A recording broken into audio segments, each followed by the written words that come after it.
काकी, सरू काकी.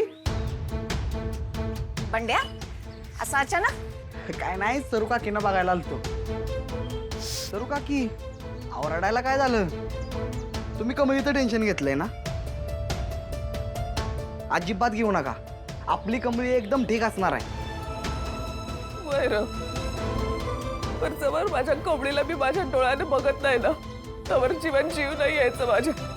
अहो मग एवढाच विषय आहे ना. माझ्याकडे काय आयडिया आहे. माझा एक मित्र आहे, तो टेम्पो घेऊन मुंबईला जाणार आहे. मग तुम्ही जावा की त्याच्याबरोबर मुंबईला. असं म्हणतोस? मग चालतंय की. ए, थांब थांब. हे बघ, हे माझ्या कमळीसाठी मी लाडू केलेत. तिला लाडू लय आवडतात की नाही? हे बघ, समजा घेऊन जाणार माझ्या कमळीसाठी. ओय शपथ लाडू.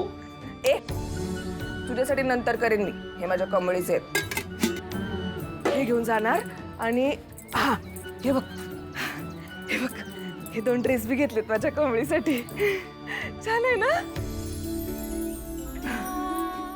हे लोखंडी ट्रंकेत ठेवले होते ना, म्हणून वाचले. हे बी घेऊन जाणार माझ्या कमळीसाठी. चल चल बंड्या, चल जाऊया, आताच जाऊ. चल. अगं आत्ता? अहो आत्ता नको जायला. मी आधी त्याला जाऊन भेटतो, त्याच्याशी बोलतो. मग दुपारी या की तुम्ही 1 वाजता. तुम्हाला हिराबाईचं शेत माहिती आहे ना? हा हा. तिथला तो रस्ता, त्या रस्त्यापाशी या. तिथनं तो तुम्हाला घेऊन जाईल.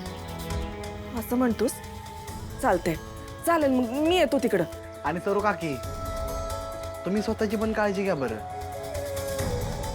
काय अवस्था करून घेतल्या बघा.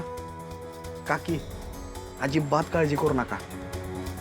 सगळं व्यवस्थित होणार आहे.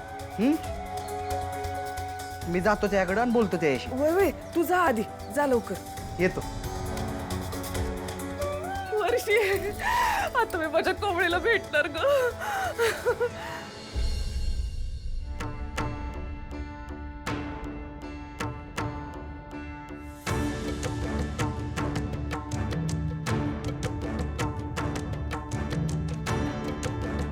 ऋषी, बोलणं झालं? कोणाशी? कोणाबद्दल बोलतेस? What nonsense. कोणाबद्दल बोलतेय म्हणजे?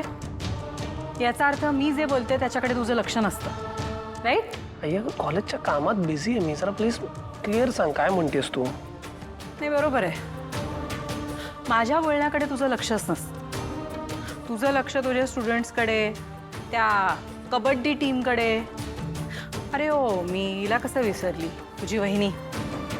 तिच्या बोलण्याकडे तुझं लक्ष असतं. मी काय बोलते याच्याकडे तुझं लक्ष नसतं. आई आई प्लीज, मला जरा स्पष्टपणे सांगशील का? तू काय बोलतेस? मला काही कळत नाही.